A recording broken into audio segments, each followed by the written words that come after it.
Bonjour tout le monde, aujourd'hui dans cette vidéo je voulais vous partager quelques conseils pour jeunes parents, pour jeunes mamans, jeunes papas, des conseils qui m'ont aidé moi à mieux apprécier ma famille, à mieux apprécier mes enfants, à mieux apprécier mon mari, mais aussi à mieux apprécier la vie. Wow! Il faut prendre un brossard.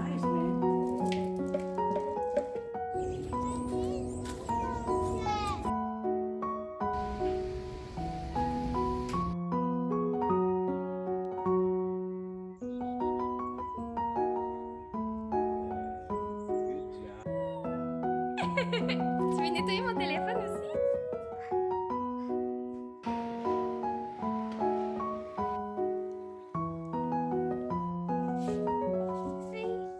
Être parent, c'est difficile, c'est exigeant, ça nécessite de continuellement s'ajuster et évoluer dans notre rôle de parent. Évidemment, je suis une jeune maman, j'ai de jeunes enfants, j'ai encore beaucoup à apprendre. En fait, la maternité, la parentalité, c'est un apprentissage de toute une vie. Alors, je sais que mon expérience est quand même restreinte, mais elle est quand même valable. Et c'est des trucs qui m'ont aidé. Alors j'espère que ces trucs vont pouvoir vous aider également vous. Peut-être vous donner le soutien, les encouragements qu'on a tant de besoin comme parents. Pour ceux qui ne savent pas, j'ai deux filles. La plus vieille a 3 ans et demi, la plus jeune va avoir 2 ans dans quelques semaines. Et je suis actuellement à mon 3e trimestre. Alors je me suis dit que c'était le bon moment pour faire une vidéo sur le thème, sur le sujet. C'est des choses qui me permettent de simplifier mes tâches, mes activités pour mieux profiter de mon rôle de conjointe, mais aussi de maman. Sans plus tarder, voici, évidemment, comme à l'habitude, une liste avec mes meilleurs conseils. D'abord, j'aimerais vous recommander de cuisiner maison, mais aussi de prendre avantage de certaines commodités. Je trouve que c'est super important d'intégrer des repas maison préparés avec les enfants, avec le conjoint. Pour moi, c'est des activités qui sont enrichissantes, qui sont agréables. Par le passé, moi, j'aimais beaucoup cuisiner. C'était un temps que je trouvais calmant, que je trouvais thérapeutique, de travailler avec mes mains, de sentir la bonne odeur de la nourriture, de goûter. C'était quelque chose que j'appréciais beaucoup, mais avec le temps, avec l'arrivée des enfants, c'est devenu plus une tâche qu'une activité que j'appréciais. Et je veux un peu reconnecter avec cet amour que j'avais pour la cuisine. Et donc, c'est de trouver aussi des façons de se réjouir de ce processus, de cette cuisine, avec un cœur de gratitude. Je veux que mes enfants aiment cuisiner, aiment manger sainement. C'est aussi une occasion de développer les côtés relationnels, les activités avec les enfants, leur indépendance, leur autonomie, de les faire participer dans la cuisine. Moi, je me souviens de toutes sortes de souvenirs que j'ai de ma mère qui cuisine, de sa bonne nourriture. Alors, c'est quelque chose que je vais pouvoir transmettre. Toutes ces bonnes odeurs dans la maison qui sont accueillantes et chaleureuses. Ça n'a pas besoin d'être compliqué. Ça peut être aussi des recettes qui sont simples. Je pense alors que c'est important, oui, de cuisiner à la maison, mais aussi de prendre avantage de certaines commodités. Le temps nous manque. Et maintenant, j'apprécie des fois les sauces embouteillées, les légumes congelés, les services de livraison de nourriture, la restauration. Je pense qu'il faut aussi trouver un équilibre et se permettre des fois de se faciliter la tâche et de prendre des ingrédients, des aliments ou utiliser des services qui vont nous faire sauver du temps. C'est pas seulement de simplifier les repas et les ingrédients, mais c'est de tout simplifier, ce qui peut être simplifié. Donc simplifier les vêtements ou le nombre de vêtements qu'on possède, ça va simplifier le decision process, donc la prise de décision. C'est aussi de simplifier le ménage à la maison, de simplifier nos attentes, de désencombrer. Je mets tout ça dans la même catégorie, mais le fait de simplifier le nombre de choses que vous avez à la maison va nécessairement simplifier vos tâches également. Plus on a de gens dans la maison, plus naturellement on va accumuler des choses et plus la maison va se salir rapidement. Et réalistiquement, je ne peux pas entretenir ma maison et qu'elle soit spick and span à toutes les minutes de la journée. Les choses vont être déplacées, un peu désordonnées, vont être salies assez rapidement. Et je pouvais passer mes journées entières à nettoyer et à me frustrer parce que le lendemain, tout ce que j'ai fait la veille n'est plus. Et il faut que je recommence le même processus de tout nettoyer. Alors, tout ça pour dire que c'est une bonne chose de simplifier, de tout simplifier, ce qui peut être simplifié, pour vous refocuser sur ce qui est important, pour vous ressourcer, vous donner un repos physique et mental. Mon prochain point, c'est de ne pas arrêter de vivre à cause que vous avez des enfants, mais plutôt de vivre la vie avec vos enfants. Pour moi, le fait d'avoir des enfants dans ces activités sont tellement plus enrichissantes, tellement plus épanouissantes. Les enfants rajoutent tellement de vie dans ma vie et dans mes activités. Alors, c'est de ne pas avoir peur de les impliquer dans les activités que vous aimez. Mais aussi de les impliquer le plus possible dans les tâches ménagères, par exemple, dans la cuisine. Des fois, ça peut être un peu difficile à faire durant le ménage. Au lieu de m'aider à nettoyer, ça crée un peu plus de désordre. Pendant qu'ils veulent m'aider à cuisiner, ils font des dégâts partout. Et donc, ça peut peut-être prolonger la tâche. Ça peut être facile de voir les enfants un peu comme un burden, comme un poids supplémentaire. Sur le coup, c'est un investissement de temps, mais sur le long terme, on leur apprend tellement des aptitudes qui vont les rendre plus autonomes, plus indépendants, plus responsables. Alors, je pense que c'est important de prendre ce temps supplémentaire pour être avec nos enfants, pour établir des liens relationnels qui sont plus forts, mais aussi pour leur permettre de développer des aptitudes qui vont les rendre éventuellement plus autonomes, plus aidants. Ils vont pouvoir contribuer aux différentes responsabilités ménagères. Aussi, quelque chose de super important, mais que j'ai la mauvaise tendance à oublier, c'est de continuer à pratiquer les hobbies que vous aimez, les activités ou les hobbies que vous faisiez avant d'avoir des enfants. Pour moi, c'est par exemple de continuer à faire de l'escalade. C'est quelque chose que je faisais régulièrement. En fait, c'était mon date avec mon mari avant les enfants. Après le travail, on se rejoignait à notre centre d'escalade favori. On faisait 1 ou 2 heures, puis après on allait manger un petit quelque chose. Et malheureusement, avec les enfants, c'est quelque chose qu'on a presque complètement abandonné.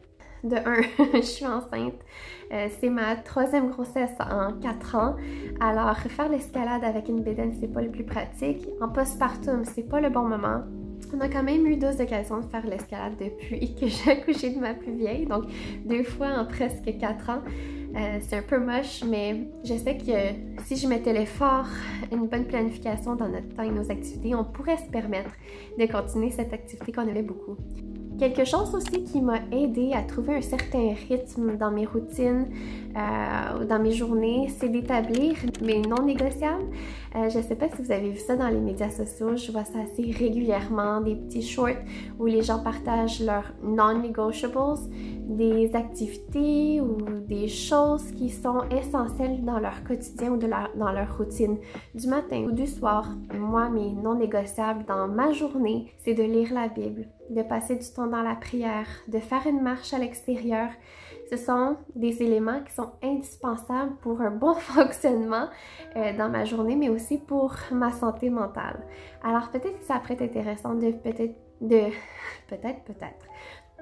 ça serait intéressant de lister les non négociables dans votre quotidien pour pouvoir voir où c'est vraiment important de mettre notre énergie et notre temps pour qu'on dise non, pour dire oui aux choses qui sont vraiment importantes pour nous.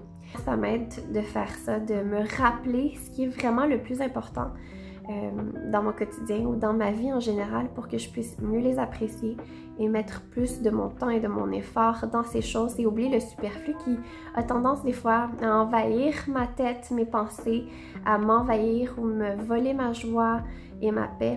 Donc ça peut être utile de prendre cette habitude, de réviser ces listes, de voir qu'est-ce qui est vraiment indispensable pour mon bien-être, celui de ma famille, et de laisser de côté ce qui a tendance à prendre trop d'espace dans nos vies. Mon prochain conseil, c'est d'établir des rythmes, des routines et des limites. C'est quelque chose qui fonctionne très bien chez nous. En général, le fait d'avoir une routine permet une certaine structure, un certain ordre, certaines attentes envers ce qui doit être fait à la maison, envers les différents membres de la famille, qui permet de maintenir une certaine paix, une tranquillité dans la maison. Le quiet time, c'est un moment qui est apprécié de tous. Tout le monde peut décompresser, se reposer pour le reste de la journée. Moi, j'aime en profiter en fait pour être plus productive ou pour travailler, pour nettoyer, pour cuisiner. Le problème avec les routines, c'est que rapidement, on peut se sentir ennuyé. On peut avoir l'impression que la routine est ordinaire, puis répétitive et mondaine. Alors, je pense que c'est important de romantiser nos routines, de retrouver la joie dans les petites choses et de se rappeler que même les tâches les plus ordinaires sont aussi importantes. On a tendance à se décourager ou peut-être même à se rabaisser en tant que maman au foyer par exemple parce que on contribue peut-être pas financièrement à nos besoins divers, mais la maison a besoin d'être entretenue. Les enfants ont besoin d'être éduqués, d'être gardés. Alors, ce qu'on fait à la maison, c'est pas ordinaire du tout, même que c'est tellement important. Alors, il faut se rappeler ça, il faut s'encourager. Et quand on fait nos tâches qui sont bel et bien répétitives, le lavage, vider la vaisselle, la cuisine, essayer de trouver des moments de joie dans ces petites choses, d'apprécier et d'avoir un cœur de gratitude envers ces choses qu'on peut faire, ces opportunités qu'on a. Ça peut être aussi simple que d'être reconnaissant du fait qu'on a des machines pour laver nos vêtements ou des machines pour laver notre vaisselle. C'est d'apprécier les plus petites choses, puis voir un peu le monde avec les yeux ou avec la perspective d'un enfant. Ça va nous permettre de vraiment apprécier notre quotidien et de voir nos tâches comme une bénédiction plutôt qu'un geste qui est vain ou qui est mondain, qui semble être sans effet ou qui semble être peu productif parce qu'on les répète et on les répète et on les répète, puis ils ont l'air tellement banals qu'ils ne sont pas appréciés, mais il faut se défaire de cette idée et de se rappeler qu'on est béni de pouvoir faire ces choses. On est béni de pouvoir nettoyer ses vêtements pour nos enfants parce qu'on a des enfants, parce qu'on peut s'habiller, on peut se garder au chaud l'hiver. Donc, c'est juste essayer de changer un peu la perspective par rapport à toutes ces tâches et ces activités qu'on a tendance à faire de façon répétitive, puis de voir la beauté dans ces choses. Un autre conseil que j'aimerais vous donner, qu'il faut que j'applique moi-même, c'est de respecter le jour du sabbat. Quelque chose qui est difficile pour moi parce que souvent, quand on a une journée en famille, une journée de repos, j'ai de la difficulté à me reposer parce que je veux en profiter pour faire le plus de choses possible. C'est sûr que moi, je suis un peu différente de mon mari. Lui, pour se ressourcer, se reposer, il a besoin d'être à la maison et de faire ou de rien faire plutôt. Il a besoin de son quiet time, mais toute la journée.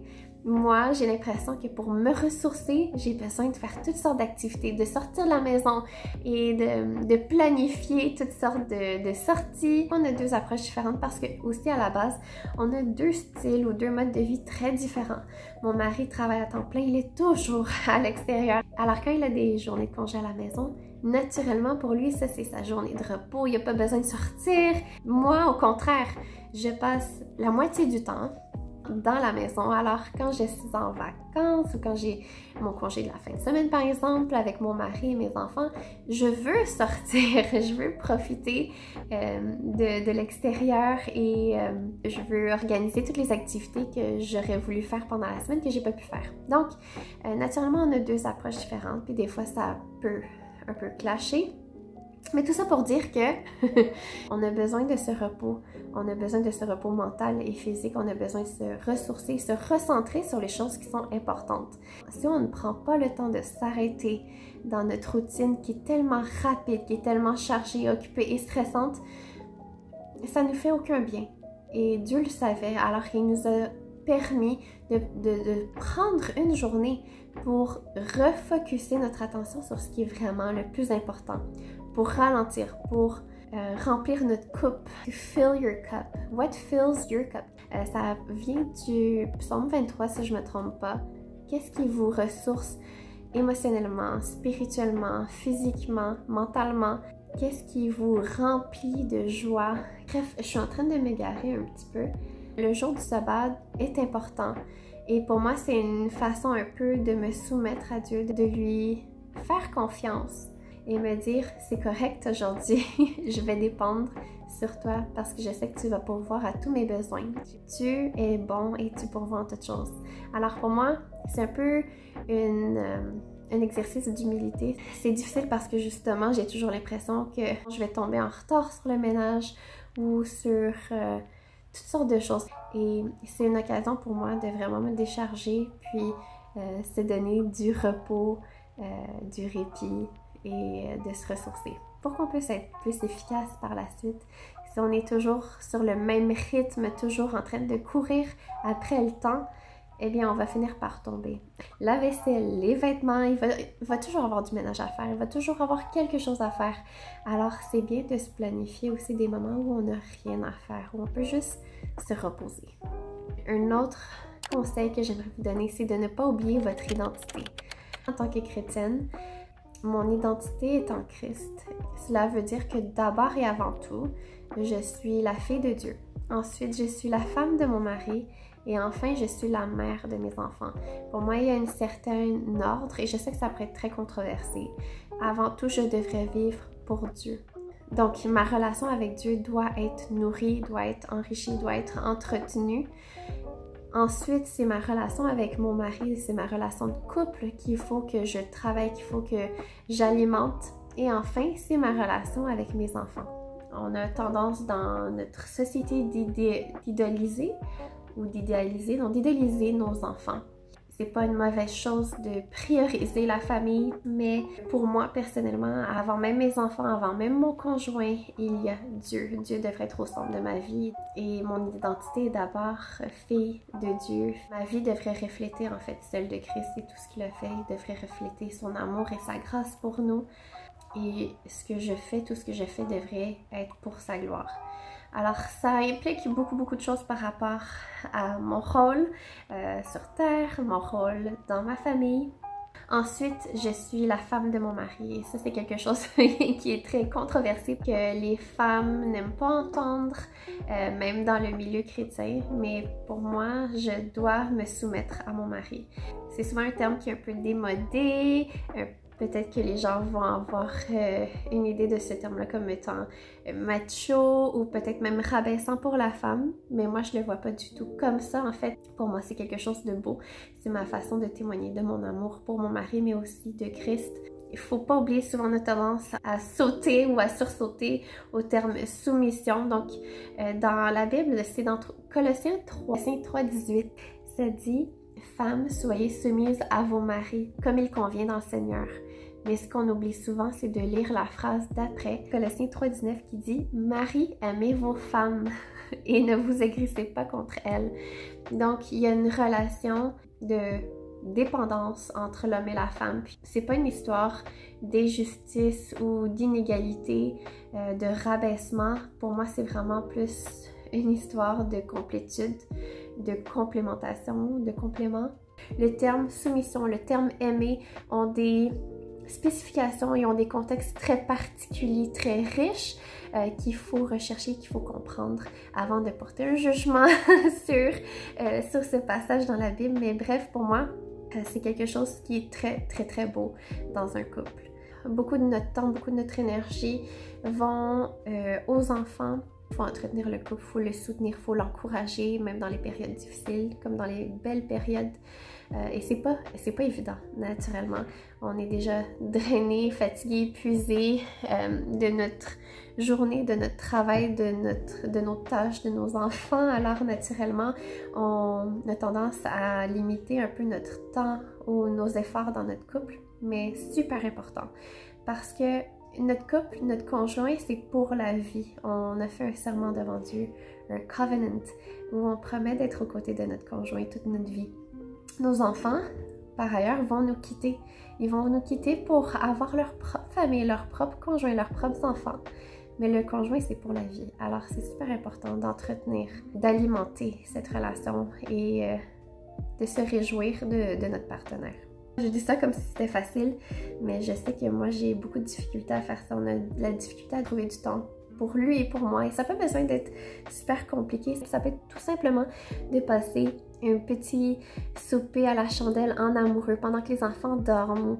Ce genre de truc où la conversation puis le temps un à un peut être vraiment mis de l'avant. C'est important d'entretenir cette flamme, aussi quittaine que ce soit.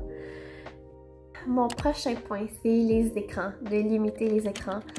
C'est facile à dire, encore une fois, mais difficile à faire. Souvent, on travaille avec nos différents modes de technologie, avec le téléphone, avec l'ordinateur, et c'est difficile de se détacher de nos écrans. On est très sollicité aussi par nos téléphones, les communications, le travail, les médias sociaux. Et je pense que c'est important de faire une coupure. Souvent, on va exiger à nos enfants de ne pas écouter de films, de séries, puis dès qu'ils sont couchés, ben nous, on se met sur notre téléphone puis on écoute des vidéos. Et je trouve que c'est un peu injuste. Il y a tellement de bienfaits au fait de limiter la consommation d'écrans, de films, de séries, pas seulement pour vous-même, mais aussi à vos enfants. Essayez d'être aussi très picky, un peu discriminatoire sur le type d'émissions, le type de séries, de films que vous écoutez parce que les enfants sont très influençables. Nous sommes très influençables. Il faut faire attention au genre ou à la qualité d'émissions, de films qu'on écoute. Et il y a tellement de trash TV, il y a tellement de télé-poubelles. Et moi, au lieu de remplir ma coupe, encore une fois, comme j'ai mentionné tantôt, au lieu de me ressourcer, au lieu de me faire du bien physiquement ou émotionnellement ou mentalement, ça m'appauvrit, ça me rend unproductive. Puis je dis pas qu'il faut toujours être productif dans la vie puis que d'écouter la télé, c'est pas productif. Pas dans ce sens-là, parce que je pense que pour être productif, il faut aussi savoir se reposer. Je veux dire que des fois, on va prendre trop de temps devant les écrans et ça va détourner notre attention à des activités qui pourraient être beaucoup plus enrichissantes, beaucoup plus productives, qui pourraient être beaucoup plus éducatives aussi et qui vont vous remplir, qui vont vous enrichir, qui vont vous faire du bien. Donc, que ce soit la lecture, que ce soit le bricolage, que ce soit les sorties à l'extérieur, essayez de vous détacher de toute cette technologie et de vous rapprocher de ce qui est de la nature et de l'éducation et de l'enrichissement. Mon prochain point est facile à dire, difficile à faire, et c'est de cultiver la paix dans la maison. Dernièrement, pas dernièrement en fait, j'ai des passes, il y a des moments dans la vie où c'est un peu plus difficile, où on est plus fatigué, où c'est rempli de défis, de hardships. On a l'impression d'être tout le temps frustré, d'être malheureux, stressé tout le temps. Et quelque chose qui est important, c'est de trouver des façons de garder la paix, le bonheur, la joie dans la famille et dans la maison. Ça peut être difficile selon ce qu'on vit, selon les circonstances. Alors, c'est bien important d'identifier ces choses qui nous volent notre joie, qui nous volent notre paix dans la maison. Est-ce que vous êtes surstimulé? Est-ce que vous êtes toujours en train de ramasser, nettoyer, organiser?